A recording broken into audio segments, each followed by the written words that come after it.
भागवत गीता में भगवान श्री कृष्ण ने न केवल ज्ञान की बातें बताई है, बल्कि जीवन जीने की कलाओं के बारे में भी बताया है। भगवान श्री कृष्ण ने अर्जुन को जो गीता का उपदेश दिया, वह हर मनुष्य के लिए प्रेरणा स्रोत साबित होता है। गीता में भगवान श्री कृष्ण अर्जुन को उपदेश देते हैं कि जो भी मनुष्य भगवत गीता की 18 बातों को अपना लेता है, अपने जीवन में उतार लेता है, वह सभी दुखों से, वासनाओं से, क्रोध एवं ईर्ष्या से, लोभ लालच से, मोह से मुक्त हो जाता है।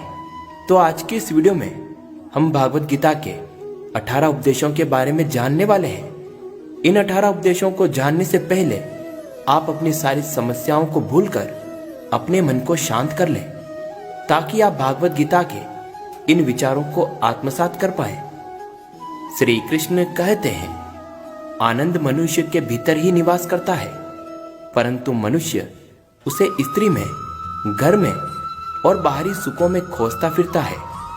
भागवत गीता के इस उपदेश में श्री कृष्ण ने आत्मा के महत्व को बताया, जिसमें आनंद का आवास होता है और यह मनुष्य के भीतर ही स्थित होता है, जो साधना और आत्मज्ञान के माध्यम से प्राप्त किया जा सकता है।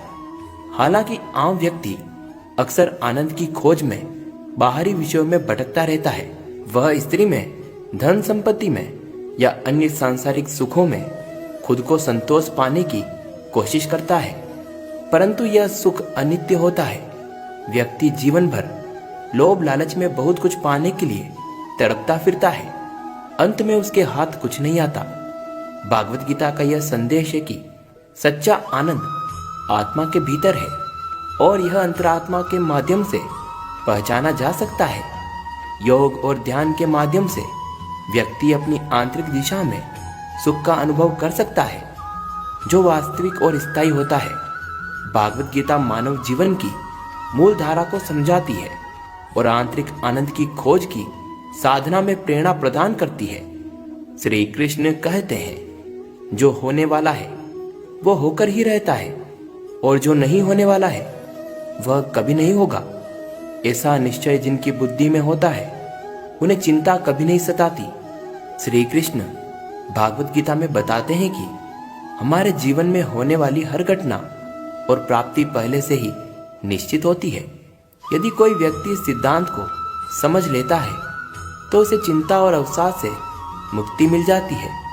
इसका मतलब है कि जीवन में होने वाली सभी घटनाएं, चाहे वो खुशियां हो या दुख, पहले से ही निश्चित होते हैं।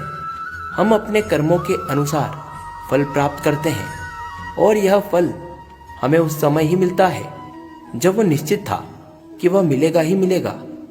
इस सिद्धांत के माध्यम से भागवत गीता हमें कर्म फल की चिंता छोड़ने और केवल कर्म के लिए निष्काम बनने की सलाह देती है।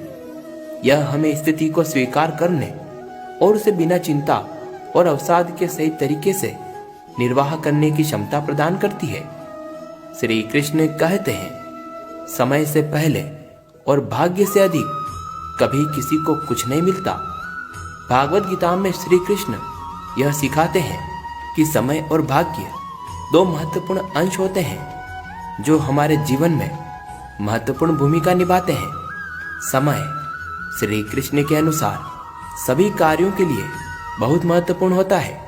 यदि हम किसी कार्य को समय पर नहीं करते, तो हम उसका फायदा नहीं उठा सकते। उन्होंने समय के महत्व को बताते हुए कहा है कि समय से पहले किसी को भी कुछ नहीं मिलता और हमें अपने कार्यों को समय पर कर लेना चाहिए। भाग्य भी हमारे जीवन में महत्वपूर्ण है, लेकिन श्री कृष्ण का संदेश है कि हमारे कर्मों के आधार पर हमारा भाग्य बनता है। यदि हम अच्छे कर्म करते हैं और निष्काम भाव से काम करते हैं, तो हमारा भाग्य भी अच्छा होगा। इसका अर्थ है कि हमें समय के साथ अच्छे कर्म करना और भाग्य को भी स्वयं बनाने में जुट जाना चाहिए। श्री कृष्ण का संदेश है कि हमारे कर्म हमारे भाग्य निर्माण में अपनी महत्वपूर्ण भूमिका निभाते हैं। श्री कृष्ण कहते हैं, जो व्यवहार आपको दूसरों से पसंद ना हो, ऐसा व्यवहार आप दूसरों के साथ भी ना करें। भागवत गीता में श्री कृष्ण एक महत्वपूर्ण सिद्धांत प्रस्तुत करते हैं जो व्यक्ति के व्यवहार के साथ जुड़ा हुआ है। वे कहते हैं कि जो व्यक्ति दूसरों के व्यवहार को पसंद नहीं करता, उसे वैसा ही व्यवहार दूसरों के प्रति करने का भी कोई अधिकार नहीं है। इस सिद्धांत का अर्थ है कि हमें दूसरों के साथ वही व्यवहार करना चाहिए जो हम खुद से चाहते हैं। यदि हम किसी के साथ उचित और समझदारी का व्यवहार करते हैं तो हमें भी दूसरों से वैसा ही व्यवहार प्राप्त होता है।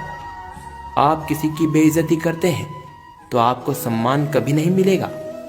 आप सम्मान करेंगे तो आपको भी सम्मान मिलेगा। यह न्याय का और सामान्य अच्छे व्यवहार का संदेश है। इस प्रकार श्री कृष्ण भागवत गीता में सामाजिक और नैतिक मूल्यों की महत्वपूर्ण बातें सिखाते हैं। श्री कृष्ण कहते हैं, जब जब इस धरती पर पाप, अहंकार और अधर्म बढ़ेगा तो उसका विनाश कर पुनर्धर्म की स्थापना करने हेतु मैं अवश्य अवतार लूंगा। भागवत गीता में श्री कृष्ण ने यह संदेश दिया है कि जब जब धरती पर अधर्म, पाप और अहंकार बढ़ते हैं और धर्म की स्थापना में क्षमता कम होती है, तब वह धर्म की रक्षा के लिए किसी न किसी रूप में अवतार जरूर लेते हैं। भगवान जब जब आवश्यकता महसूस करते हैं तब तब वे अवतार लेते हैं, यानी मानव रूप में प्रकट होते हैं। उनका उद्देश्य अधर्म को समाप्त करना, धर्म को स्थापित करना और भक्तों को मार्गदर्शन देना होता है। इस प्रकार भगवान अपने अवतारों के माध्यम से धर्म की रक्षा करते हैं और अधर्म को समाप्त करने के लिए आते हैं। उनके आगमन से समाज में न्याय, शांति और सामंजस्य स्थापित होता है। श्री कृष्ण कहते हैं, हे अर्जुन, मैं भूतकाल, वर्तमान और भविष्य काल के सभी जीवों को जानता हूं, लेकिन वास्तविकता में कोई मुझे नहीं जानता। भागवत गीता में श्री कृष्ण बताते हैं कि वे भगवान के रूप में सर्वज्ञ हैं और समय के पार के ज्ञान के साथ सभी जीवों को जानते हैं। वे भूतकाल, वर्तमान और भविष्य काल की घटनाओं का ज्ञान रखते हैं, क्योंकि वे सभी कालों के नियम करता है। भगवान का ज्ञान सभी व्यक्तियों, सभी कालों और सभी स्थानों के बारे में है। वे समय के बाहर स्थित होते हैं और अनंत जीवों का ज्ञान रखते हैं। इसके साथ ही श्री कृष्ण यह भी कहते हैं कि वे वास्तविकता में परमात्मा के रूप में हर इंसान के भीतर विराजमान हैं, लेकिन कलयुगी इंसान उन्हें वास्तविक रूप से नहीं जान सकता। वे सभी को अपने अंश के रूप में जानते हैं, लेकिन उनका वास्तविक स्वरूप मानव बुद्धि से अत्यंत कठिन है। श्री कृष्ण कहते हैं, केवल व्यक्ति का मन ही उसका मित्र और शत्रु होता है। भागवत गीता में श्री कृष्ण का यह संदेश एक गहरे आदर्श को दर्शाता है कि व्यक्ति के मन यानी उसकी मानसिक स्थिति उसके जीवन में उसका सबसे खास मित्र और शत्रु होता है। जब व्यक्ति का मन नकारात्मक, अनियंत्रित और अशांत होता है तो यह मन उसका शत्रु बन जाता है। यह मन उसे विचारों में असहमति, असमर्पण और अशांति की अनुभूति दिलाता है, जिससे उसका व्यक्तिगत और पेशेवर जीवन प्रभावित हो जाता है। श्री कृष्ण कहते हैं, वह व्यक्ति जो अपनी मृत्यु के समय मुझे याद करते हुए अपना शरीर त्यागता है, वह मेरे धाम को प्राप्त होता है और इसमें कोई संशय नहीं है। भागवत गीता में श्री कृष्ण का यह संदेश है कि व्यक्ति जो अपनी मृत्यु के समय भगवान को समर्पित भाव से याद करता है और अपने शरीर को त्यागते हुए यह सोचता है कि हे प्रभु, यह शरीर आपका है और मैं इसे आपको सौंपने जा रहा हूं, वह आत्मा भगवान के अलौकिक धाम को प्राप्त हो जाती है। जब व्यक्ति अपनी आत्मा को भगवान के साथ मिलाता है तो वह मृत्यु के समय भी भगवान के प्रति अपनी अनन्य भक्ति और समर्पण की भावना से अपने शरीर का त्याग करता है। इस त्याग के माध्यम से उसकी आत्मा भगवान के आध्यात्मिक धाम को प्राप्त हो जाती है, जिसे हम मोक्ष कहते हैं। श्री कृष्ण कहते हैं, अच्छे कर्म करने के बावजूद भी लोग केवल आपकी बुराइयां ही याद रखेंगे। इसलिए लोग क्या कहते हैं इस पर ध्यान मत दो, तुम अपना काम करते रहो। भागवत गीता में श्री कृष्ण यह संदेश देते हैं कि व्यक्ति को अपने कर्मों में समर्पित रहना चाहिए, बिना यह सोचे कि लोग क्या कहेंगे या कैसी प्रतिक्रिया देंगे। वे कहते हैं कि लोग कभी कभी आपके किए गए अच्छे कर्मों की बजाय आपकी बुराइयों को ज्यादा याद रखते हैं, लेकिन इसका आपके कार्यों पर कोई असर नहीं होना चाहिए। श्री कृष्ण यह समझाते हैं कि यदि आप अपने कर्मों में सच्चाई, ईमानदारी और समर्पण लेकर काम करते हैं तो आपको अपने कर्मों की प्रशंसा पाने की जरूरत ही नहीं है। लोगों की राय समय समय पर बदलती रहती है। श्री कृष्ण कहते हैं, मनुष्य को परिणाम की चिंता किए बिना लोभ, लालच, निस्वार्थ और निष्पक्ष होकर अपने कर्तव्यों का पालन करना चाहिए। भागवत गीता में श्री कृष्ण का सिद्धांत है कि मनुष्य को अपने कर्तव्यों का पालन करना होगा। इसका अर्थ है कि हर व्यक्ति को अपने जीवन में उन कर्मों का पालन करना होगा जो उसके धर्म, जिम्मेदारियों और समाज के प्रति उसकी निष्ठा और विश्वास के साथ है। परमात्मा ने हमें यह जीवन दिया है तो कर्तव्यों का पालन करने के लिए दिया है। हर इंसान के कंधे पर अपनी जिम्मेदारियां हैं। श्री कृष्ण कहते हैं, मानव कल्याण ही भागवत गीता का प्रमुख उद्देश्य है। इसलिए मनुष्य को अपने कर्तव्यों का पालन करते समय मानव कल्याण को प्राथमिकता देनी होगी। हर इंसान के जीवन में दुख और सुख एक साथ आते हैं।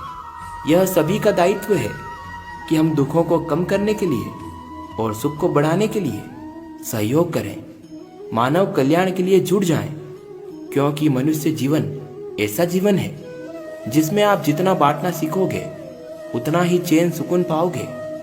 मानव कल्याण का सबसे आदर्श तरीका ही यही होता है, साझा करना। हमें अपनी समृद्धि, समय और संसाधनों का सही तरीके से उपयोग करने का प्रयास करना चाहिए ताकि दुखी और जरूरतमंद लोगों को सहायता मिल सके। मानव कल्याण का एक और महत्वपूर्ण पहलू है शिक्षा। ज्ञान को साझा करने से हम लोगों को और बेहतर जीवन जीने के लिए सामर्थ्य प्रदान कर सकते हैं। श्री कृष्ण कहते हैं, मनुष्य को जीवन की चुनौतियों से भागना नहीं चाहिए और न ही भाग्य और ईश्वर की इच्छा जैसे बहानों का प्रयोग करना चाहिए। भागवत गीता में श्री कृष्ण संदेश देते हैं कि हमें अपने जीवन के संघर्षों का सामना करना चाहिए और उनसे सीखकर आगे बढ़ना चाहिए। कई इंसान ऐसे होते हैं जो कुछ अच्छा होने पर ईश्वर का धन्यवाद नहीं करते और जरा सा दुख आने पर ईश्वर को दोष देने लग जाते हैं। हमें अपने जीवन में स्वाधीनता और संघर्ष की भावना रखनी होगी। हमें अपने कर्मों का उत्तरदायित्व लेना होगा और इसी प्रकार समस्याओं का समाधान भी खुद ही को ढूंढना होगा। श्री कृष्ण कहते हैं, परिवर्तन ही संसार का नियम है। एक पल में हम करोड़ों के मालिक बन जाते हैं और दूसरे ही पल हमें यह लग सकता है कि हमारे पास कुछ भी नहीं है। जीवन में धन, सुख और संपत्ति की स्थिति अस्थिर होती है और यह चीजें हमारे पास होने या ना होने से हमें सुख दुख का अनुभव होता है। इंसान भूल जाता है कि उसका यहाँ कुछ नहीं है। जिसके पास आज करोड़ों रुपए है, अगले ही पल वो कंगाल भी हो सकता है। हमें आत्मसंतोष और आत्मसमर्पण की दिशा में आगे बढ़ना होगा। श्री कृष्ण कहते हैं, अपने आप को भगवान के प्रति समर्पित कर दो। यही सबसे बड़ा सहारा है। जो कोई भी इस सहारे को पहचान गया वह डर, चिंता और दुखों से आजाद हो जाता है। भागवत गीता में श्री कृष्ण कहते हैं, अपने आप को भगवान के प्रति समर्पित कर दो। हमें अपने कार्यों और जीवन को भगवान की दिशा में देखना चाहिए। हमें यह सोचना चाहिए कि हमें जन्म देने वाले वो हैं, सांसें चलाने वाले वो हैं और मृत्यु बाद भी हमें उन्हीं के पास जाना है। इसीलिए इंसान का हमेशा ईश्वर ही सहारा होता है। न तो यह शरीर तुम्हारा है और न ही तुम इस शरीर के मालिक हो। शरीर आग, जल, वायु, पृथ्वी और आकाश, इन 5 तत्वों से मिलकर बना है और यह एक दिन 5 तत्वों में ही विलीन हो जाएगा। हे अर्जुन, बुद्धिमान व्यक्ति को समाज कल्याण के लिए बिना आसक्ति के काम करना चाहिए। श्री कृष्ण कहते हैं, यहाँ तुम्हारा कोई अपना नहीं है, सारी आत्माएं अपना कर्तव्य पूरा करने आई है। यहाँ किसी से मोह लगाना तुम्हारे लिए ठीक नहीं होगा। ये शरीर 5 तत्वों से बना है और उसी में मिल जाएगा। तुम यहाँ किसी से मोह करके किसी को रोक नहीं सकते। जो आया है वो तो जाएगा, इसीलिए मोह से मुक्त होकर अपने कर्म किए जाओ। श्री कृष्ण कहते हैं, इतिहास कहता है कि कल सुख था, विज्ञान कहता है कि कल सुख होगा, लेकिन धर्म कहता है अगर मन सच्चा और दिल अच्छा हो तो हर रोज सुख होगा। यह एक गहरा धार्मिक संदेश है जो हमें दिखाता है कि सुख और संतोष केवल वैज्ञानिक प्रगति से ही नहीं आता है। धर्म और मानवीय मूल्यों का महत्व हमारी मानसिक स्थिति और जीवन की गुणवत्ता में एक महत्वपूर्ण भूमिका निभाता है। इस संदेश का मतलब है कि सच्चा सुख और संतोष हमारी मानसिक स्थिति और आत्मिक शांति से जुड़े हैं। यदि हमारा मन सच्चा है और हम अच्छे मानसिक स्वास्थ्य का पालन करते हैं तो हम हर दिन सुखी रहेंगे। श्री कृष्ण कहते हैं, मनुष्य की वासना ही उसके पुनर्जन्म का कारण होती है। भागवत गीता में श्री कृष्ण का यह संदेश है कि मनुष्य की वासनाएं उसके पुनर्जन्म का कारण हो सकती है। वासनाएं यानी व्यक्ति की इच्छाएं, आकांक्षाएं और बदली हुई सोचें जो कभी खत्म नहीं होती। जो इंसान जन्म लेकर वासनाओं से मुक्त नहीं हो पाता, वह इस लोक में ही भटकता रहता है।